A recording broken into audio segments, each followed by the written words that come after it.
And here it is, everyone. The first dose of snowfall across central Indiana this morning as we give you a live look at the interstates here this morning. In central Indiana, we knew this was coming. Our team told us all about it, and it's doing exactly as we planned. I still let out a sigh when I yes, see, we did. You know, the live Doppler 13 radar this morning. As you know, as we came in, we expect, you know, sometimes as early as we come in, we expected to see this, but it's kind of expanding now. So again, a weather impact day, and we have a weather alert to tell you about too. So Chuck, what do we need to know before people are stepping out and getting in the cars this morning? Well, let me brag a little bit. Okay. So the good news is the forecast was right. The bad news is the forecast was right. Absolutely. We have the snow out there, and of course we want you to take some extra time getting to work or school. Matt's going to show you some issues in the roads this morning, but let's go live. This may be a little hard to see, but I want you to walk up to your screen.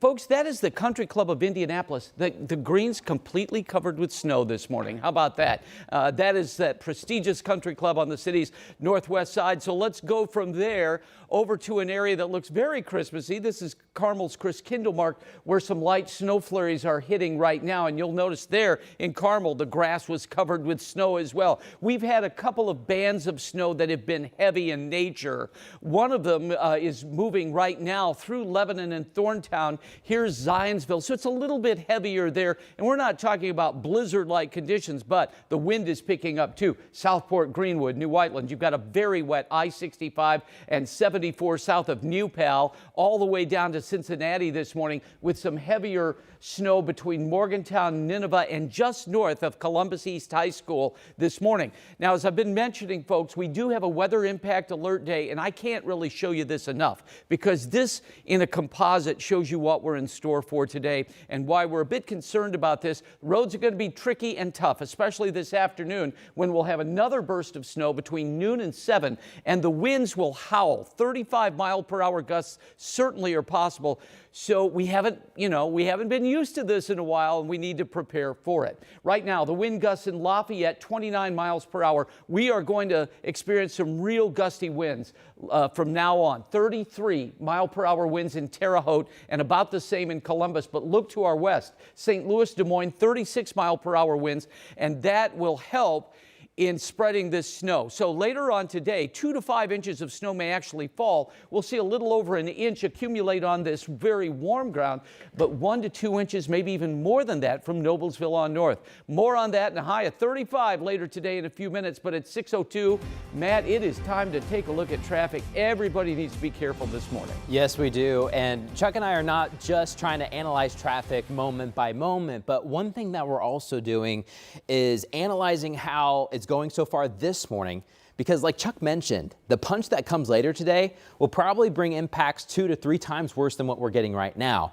And right now, we've got snow flying around. Interstates are wet. However, I want to show you here in Lafayette, notice how the shoulder has a little bit of snow in it. So you got to be careful. If you meander a little bit too close to the lane line and get towards the shoulder at times, you may run into some slick spots. This is what it looks like. Good morning in Columbus. Some big flakes are flying out there as you're headed south of Indianapolis, sticking a little bit to the grass, but right now many of the parking lots are wet, but we're going to watch that very closely throughout the rest of the morning. Ladies. All right, Matt, thank you. Well, right now we are reaching out to police for any new leads after a vehicle was stolen with a 6-month-old baby inside. Well, thankfully that child is back safe with his family this morning.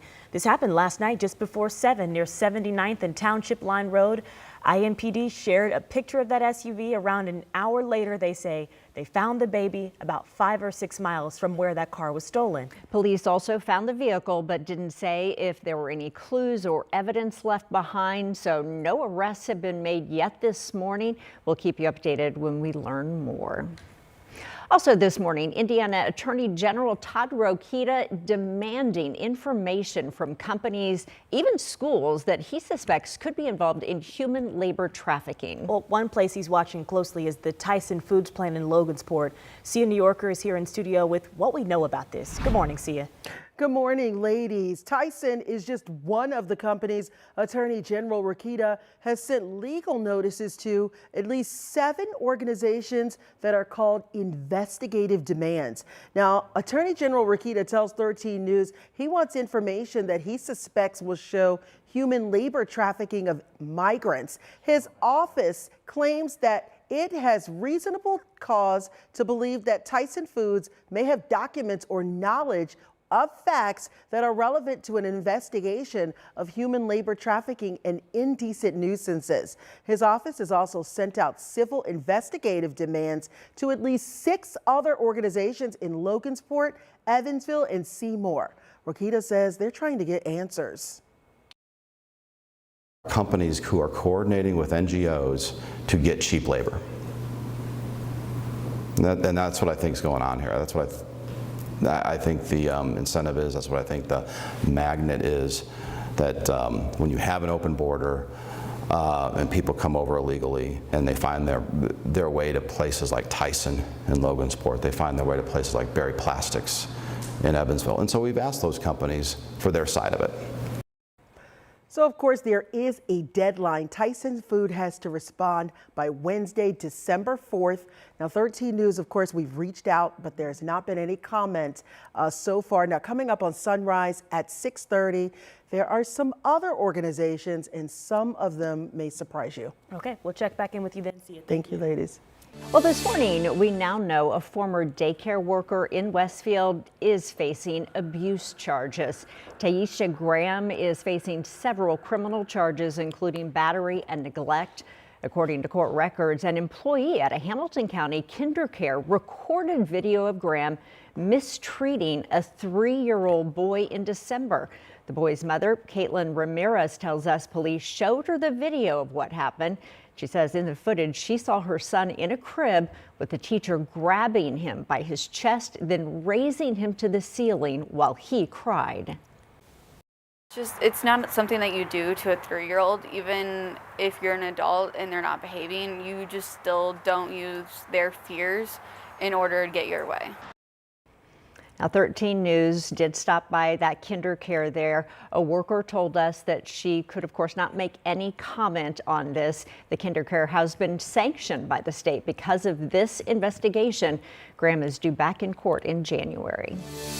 Well, a man is waiting to be extradited back to Marion County this morning in connection to a murder in July of 2023.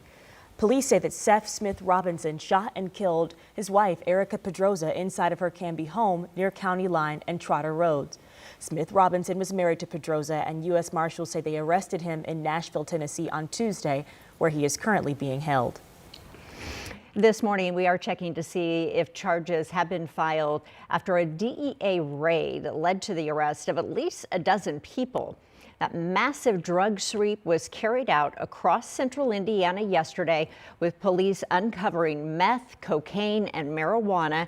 It comes after a months-long investigation led to the arrest of people accused of being involved in drug trafficking organizations. The raid spanned 4 counties, including Marion, Hamilton, and Johnson counties. Special Agent Daniel Schmidt says drug traffickers span all age groups. They're organized. Their methods are constantly changing, so we have to just keep doing what we can do on this end to go after them and just try to do what we can do to annihilate them. And that's really our goal. We're not looking to go soft on this stuff. The DEA says organized groups from other countries come to central Indiana who have direct links to the cartel. This morning, Metro Police are pushing for red light cameras in Indianapolis, hoping to stop reckless driving. So this could be a long road ahead, because the drive to change for those traffic cameras, those cameras are banned right now here in Indiana. So IMPD is looking for some legislative support here. Police Chief Chris Bailey says that the red light and traffic cameras would help them enforce traffic laws. But before any cameras can go up, state lawmakers would actually have to change the law. Chris Bailey says something needs to change because traditional police work isn't enough. We're trying to find a balanced way. This is an unbiased way to place these devices and this technology in areas where data shows that there are issues. So you can find this kind of technology in cities like Chicago and Denver.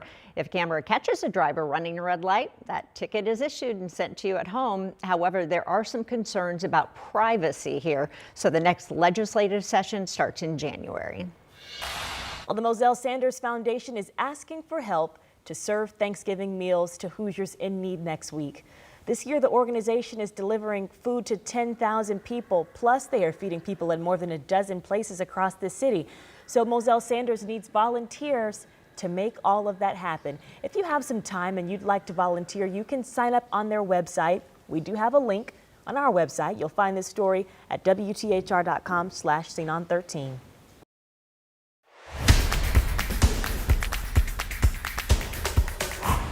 Bummer back-to-back losses for the Pacers after falling to the Rockets last night in Houston, 130 to 113. Yeah, definitely wasn't the Pacers' night. They were, of course, hoping for that win after losing to the Raptors earlier in the week. That didn't happen. The Pacers came within striking distance, though, to take the lead in the third with this slam dunk there from Miles Turner. But the Rockets used a big run in the third to push their lead to 21. Alperen Sengun and Fred VanVleet led the way for the Rockets last night, a big way. So the Pacers are back on the road in Milwaukee tomorrow night. And if you're on the road this morning, you're dealing with snow, right? Wow. And look at this, Julia. This is I-69 at Cynthia Ann Road, where I-69 goes west to east. And look at all the snow there off the side of the road and in the median this morning. We're going to continue to track snow throughout the morning. See a break and then more for the ride home. The first storm of the season is here, and forecast is coming up in just a few minutes.